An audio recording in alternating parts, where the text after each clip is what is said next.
திமுகவை தோற்கடிப்பதில் அனைவருக்கும் பங்கு உள்ளது என்று பாஜக மூத்த நிர்வாகி தமிழிசை சவுந்தரராஜன் தெரிவித்துள்ளார். சென்னையில் செய்தியாளர்களிடம் பேசிய அவர் இதனை தெரிவித்தார். தமிழக அமைச்சரவையில் இடம்பெற்றுள்ள 8 அமைச்சர்கள் மீது ஊழல் குற்றச்சாட்டு இருக்கிறது என்றும் சதுப்பு நில காடுகள் விவகாரத்தில் பல கோடி ரூபாய் ஊழல் நடந்துள்ளதாகவும் குற்றம் சாட்டினார்.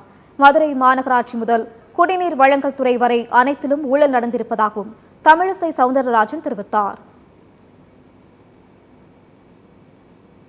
இதுவரைக்கும் ஏறக்குறைய 7-8 அமைச்சர்கள் மீது ஊழல் குற்றச்சாட்டு இருக்கிறது. இன்னும் சொல்ல போனால் இன்னைக்கு சதுப்பு நில காடுகள் 2000 கோடி ரூபாய்க்கு மேல அங்கே ஊழல் நடந்திருக்கிறது.